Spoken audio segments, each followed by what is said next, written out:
We are back into the action, ladies and gentlemen. Hottest show on the streets, best form of Alabama football news, notes, and information on a Friday. In my own words, the podcast, Touchdown Alabama Magazine, Stephen M. Smith. And I'm joined here by brother from another mother, the man, the myth, the legend, the lead scouting and recruiting analyst for Touchdown Alabama Magazine, Justin Smith, who's got his show, The Process, on YouTube. Justin, so happy to have you here, man. Man, it's always a good time when I join you on the show, in my own words, so thank you for having me.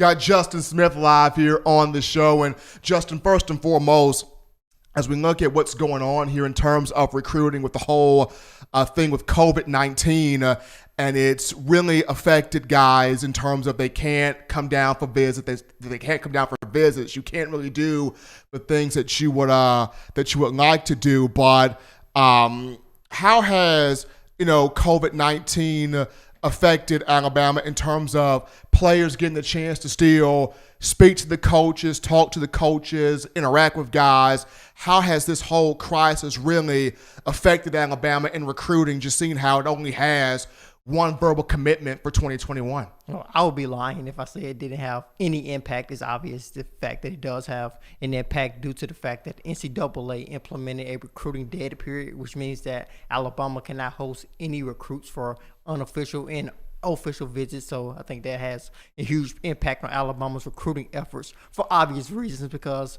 the visit part of the recruiting process is arguably the most intriguing part, the most integral part of the recruiting process, making sure that you get guys on campus, making sure that you're able to show them all of the things that your program can offer, and Alabama can't do that at the moment, especially when you consider the fact that Alabama was looking to have a big spring. They were going to host guys for spring practices, multiple days, host guys like five-star defensive end Thomas Shea Adelaide, who was expected to visit the University of Alabama in March for 3 days. Alabama will not be able to host him, along with some of the guys that wanted to visit Alabama on A-Day, which is always a huge recruiting event for Alabama. So it hits Alabama in that form with the fact that you can't host any guys for unofficial and official visits. But Alabama's coaching staff has remained in contact with guys, multiple members of Alabama's coaching staff reaching out to some of the top targets every day, making sure they are staying in contact.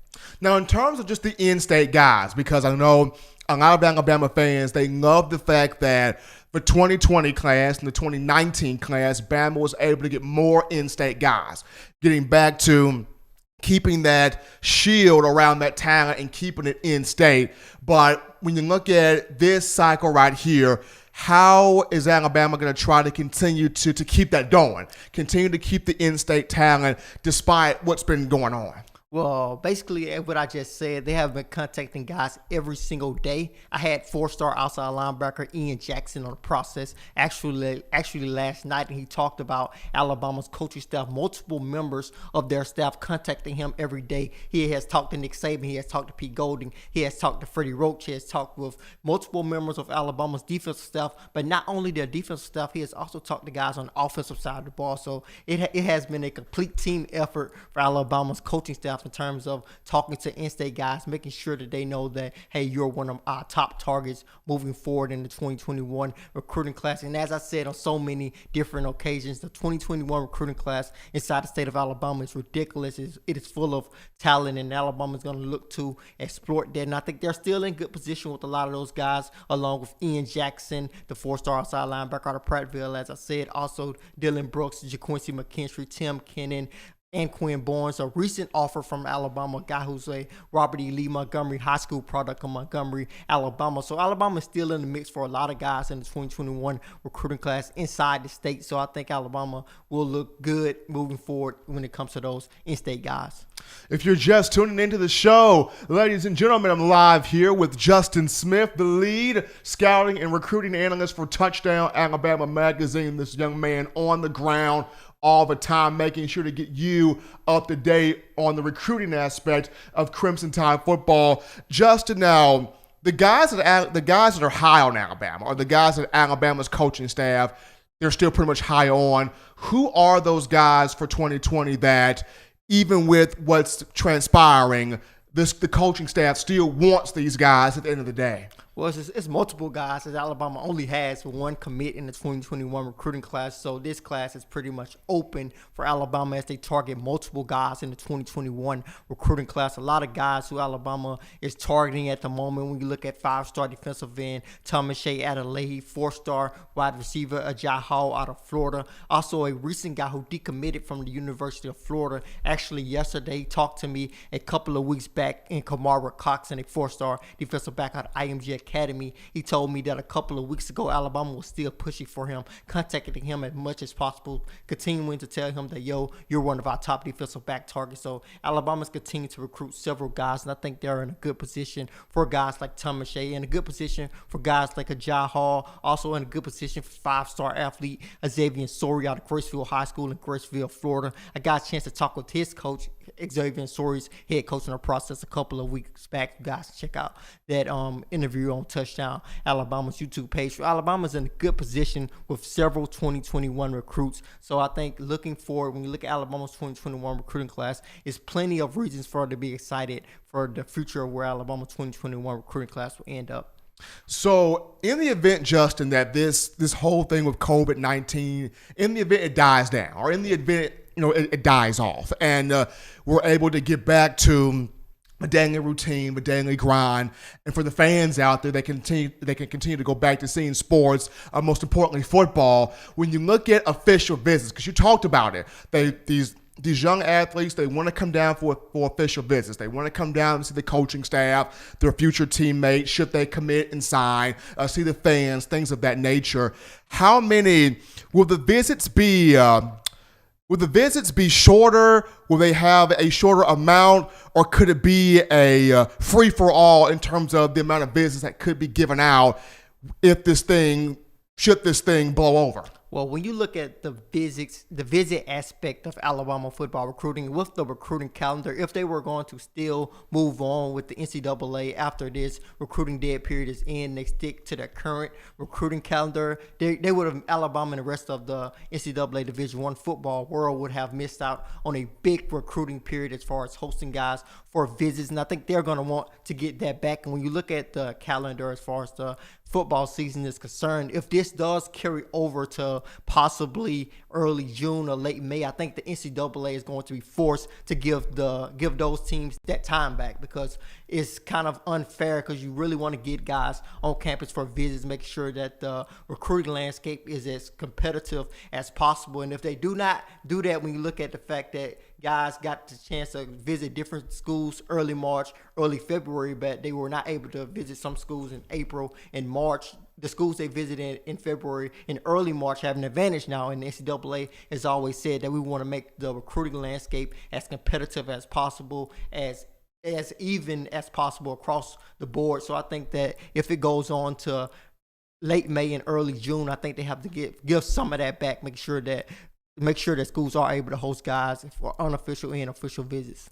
If you're just tuning in to the show, ladies and gentlemen, in my own words, the podcast, hottest show on the streets, best form of Alabama football news, notes, and information. Yours truly, Stephen M. Smith. I'm joined here by Justin Smith, the lead scouting and recruiting analyst for Touchdown Alabama magazine. Be sure to check out his show, The Process, on YouTube, as Justin breaking down recruits all across the board, traveling to games, covering events. He's getting that one-on-one communication, that one-on-one time with these young athletes. Now, Justin, there are still some guys out there for the 2021 cycle that Alabama has not offered. One of those guys you talked about was the running back out of Hewitt-Trussville High School, Armani Goodwin. Somebody tremendous speed, big power, big playmaking ability. Just Alabama has not offered him yet at the running back position. But who are some other guys that may not have gotten that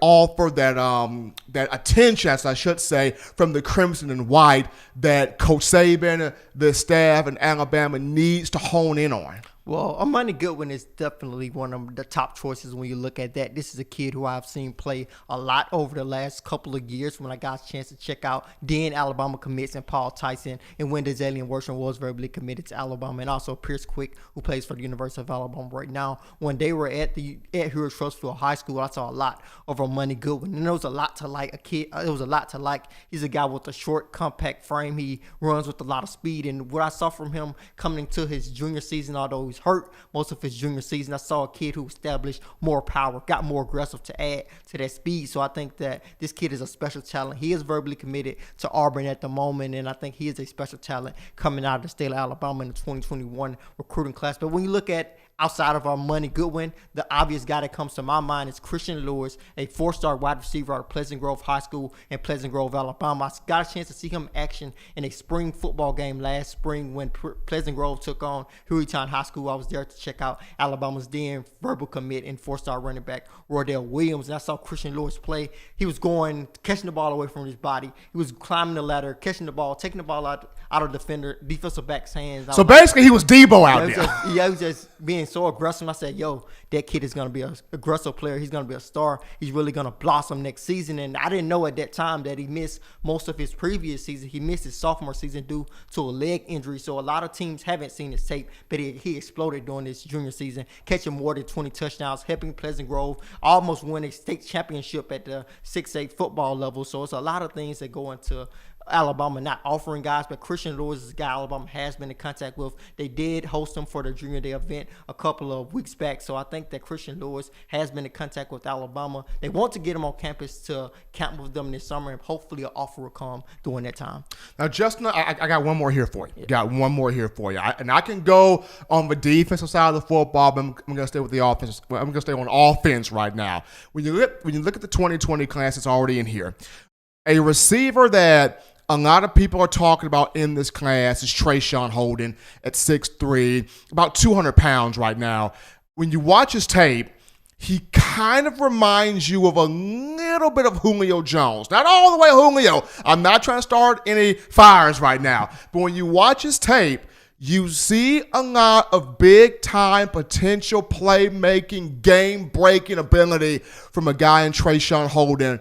Am I wrong in what I'm saying? Am I right in what I'm saying? When you studied him, what did you see from Holden? And could he be somebody that could get an opportunity this season? Well, I think the Julio Jones comparison at this moment it's a lot based on his size and the size comparisons the way they play in terms of them being big, tall guys who can be big-time targets, massive targets in the open field, especially as a deep threat, especially in the corner of the end zone. But I think he has definitely has a lot to prove before he takes that Julio Jones step. But I definitely think that Trayshawn Holden can be a nice kid, a kid I think will really add on some speed heading into his senior season. As you saw a lot during his senior season, he was able to take a couple of kick returns and punt returns back for touchdowns. And that was something you did not really see from him during his junior season at St. Francis Academy in Maryland. But when he moved to Narbonne High School in California for his senior season, you saw that the massive wide receiver actually added on some speed, and I think he's going to take that to the next level. And I think he has came to the University of Alabama with that. I think he's going to add on some muscle with Matt Ray and David Ballou working him, and when he does add on that muscle and get even more aggressive, we may see a Julio Jones number 2 when you look at Trayshawn Holden. But he does have a lot to prove at the moment. He has the size and he has the ability and possibly has the potential to be a big-time wide receiver at Alabama. We'll look forward to seeing what Trayshawn Holden can do at the University of Alabama and all the recruits and all things of recruiting. But he's Justin Smith, ladies and gentlemen, the lead scouting and recruiting analyst for Touchdown Alabama magazine. Follow him and his show, The Process, on YouTube as Justin dives into all nuts, bolts, facets when you look at recruiting. We're going to go to our next break here on In My Own Words, the podcast. Don't touch that dial. Just getting started on a Friday. When we come back, we dive into your phone calls after this.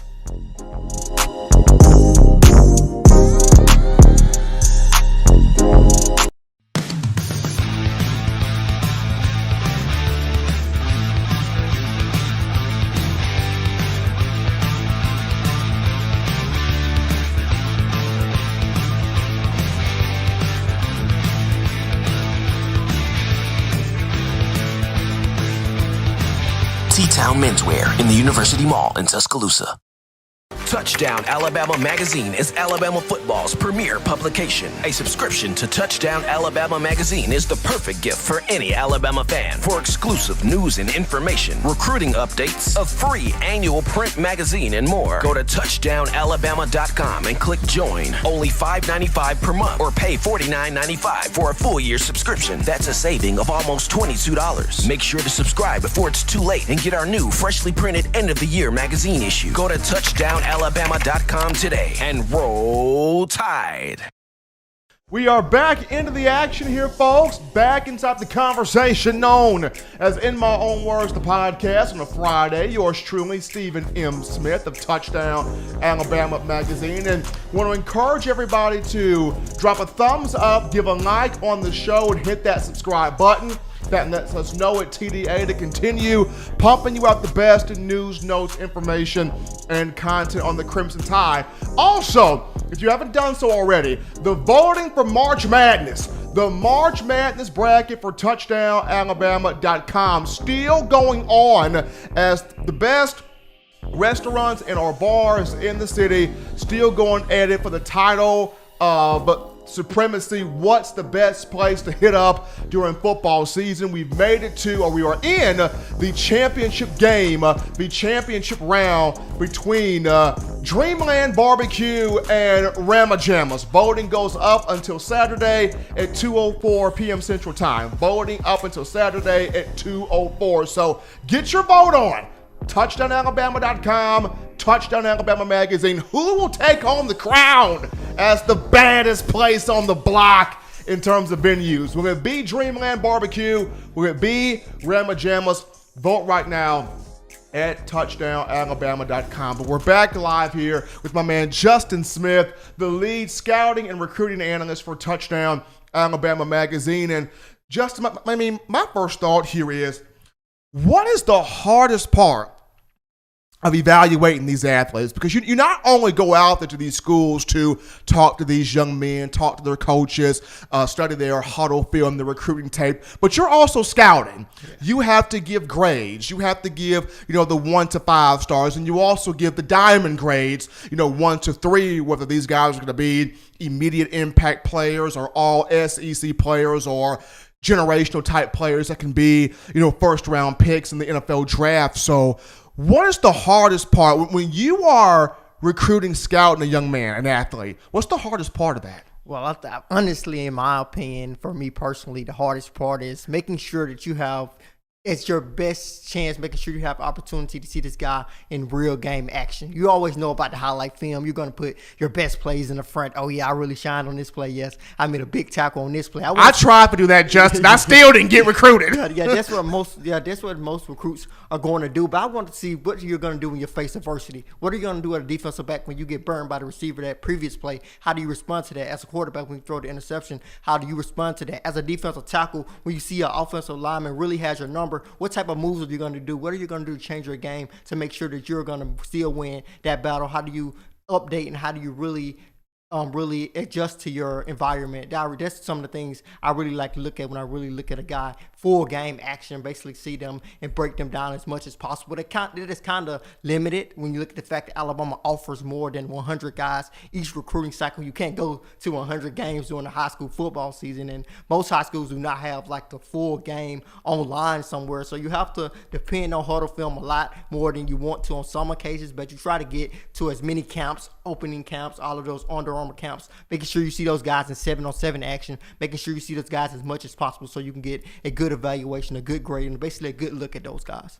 So let me ask you this then. So let's say I'm an offensive lineman, right? I'm an offensive lineman, and you're coming to recruit me, and I'm at American Christian Academy or school here in Tuscaloosa. What would be the distinct qualities you would want to see from me if I'm playing, let's say I'm playing offensive guard? What are the distinct qualities you want to see out of me in your scouting or studying of me? Well, I know when I look at offensive guard, they can really compete, especially at the SEC level. I think what a lot of SEC coaches and NCAA Division I coaches like to see, they always want to know, how big is this kid? What size is he at now? How big is he going to be? As you see guys post on Twitter and NCAA coaches across the nation, they always ask you, can you send me your height, film, your grades? They basically want to see that first look. How does this guy look? Does he look like he can be an SEC offensive lineman in a couple of years? Can he add on some more weight? Is he a big-time kid to possibly move in the SEC in the trenches and really play in the trenches of the SEC? Another thing I like to look, when you look at offensive guard at the offensive line position, another thing that I really like to see from an offensive guard is the fact that he's very versatile. I like to see guys who can play a little bit of center, play a little bit of guard, play a little bit of tackle, a guy who really follows his assignment. You can tell that a lot of guys who are really productive at the offensive line position, a lot of their coaches really depend on them, moving them around different places. I like a versatile offensive lineman. Going back to Alabama's four-star offensive lineman signing in the 2020 recruiting class in Javion Cohen, you had Thompson High School's head coach Mark Freeman talk to him after the game and say, yo, it was hard to game plan against you. When do you really hear that about an offensive lineman? That's what I like to see when you see the offense is really dependent on the offensive lineman, a versatile kid, a kid with good size, a kid who can pull a block, kid really knows his role and knows that he's really being dependent on, a dependable kid. Now we got a question, Justin, from a fan in the previous or the call-in segment here, and he talked about, in your opinion, who is the biggest fish? Who is the biggest get? Who is a must bring in type of player in the 2021 class for Alabama? Who's the guy that, if you are Nick Saban, you're thinking, I have to get him? He's a must-get recruit. I would say five-star athlete JaQuincy McKinstry out of Pinson Valley High School in Pinson, Alabama. I say this for so many different reasons. As I said, on so many different occasions, I think this is one of the best players to ever come out of the state of Alabama. He's one of the best athletes the state of Alabama has ever produced, a two-sport athlete. And I saw him play a lot of times as Alabama offered him very early in his recruitment, possibly as an 8th grader and as a freshman. So Alabama already felt that this kid was going to really develop into something special. And when I really got a chance to see him in first-time game action, he was actually a sophomore heading into his sophomore season. His first game at Hoover High School was one of those games that was broadcast on ESPN. But I got a chance to see him in action. And on that first drive, he picks off Hoover's quarterback and now Oregon commit and Robbie Ashford. He picks out the guy. He runs the ball all the way down to the 1-yard line. I say, yo, this kid is special. I think he got caught down by George Pickens, and now the Georgia wide receiver. But when I saw this kid, I was like, yo, this kid is going to be special. The second chance I got a chance to see him was at a 7-on-7 event. I think it was the Southern Express Borders War in Thompson High School in Alabama, and I got a chance to see him playing there. He was making guys look ridiculous out there. He was basically climbing the ladder, making guys miss in the open field, and just basically putting on a show. I have that video on our YouTube, and I think it's linked to our Touchdown Alabama's story. It's linked to a story on touchdowналabama.com. It was so amazing when I got a chance to see him in action, and I wanted to see, did that translate over to the real game action? So because anyone can do anything in 7-on-7 football. There's no pads. You can't really get physical. So I wanted to see, yo, what can this kid do again when I see him in action when they're in pads, when you can't really be aggressive. And I saw him in action when here at Trussville High School took on them for their first game in his junior season. He was just as impressive. Scored a touchdown in the first drive of that game for Pinson Valley, basically making the defensive back miss at the line, hit him with that quick feet that he has, and basically just running to the end zone and catching the ball in the corner of the end zone. So JaQuincy McKinstry is that kid. I'm really high on this kid, and I think Alabama would really like to get him. A two-sport athlete, a kid who does have an offer from the University of Alabama in football and basketball. Well, folks, Nick Saban, if you're hearing this right now, the man Justin Smith, lead scouting and recruiting analyst for TDA, dropped the bomb right there. So Nick Saban, go out there and bring JaQuincy McKinstry to the Crimson Tide, a dynamic athlete from Pinson Valley High School. We're going to go to our next break. Appreciating Justin for coming on, continuing the conversation on recruiting. But when we come back in from the break, we will dive into best fits in terms of the NFL draft. Of the players that I see going in the first round for Alabama, where will be the best fits for all these individuals? We'll touch it up right after this.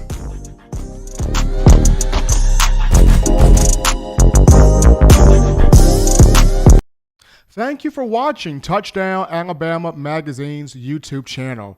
To continue to get the best in the Alabama football content, subscribe here. and turn on your notifications to stay connected with the hottest shows covering your Crimson Tide.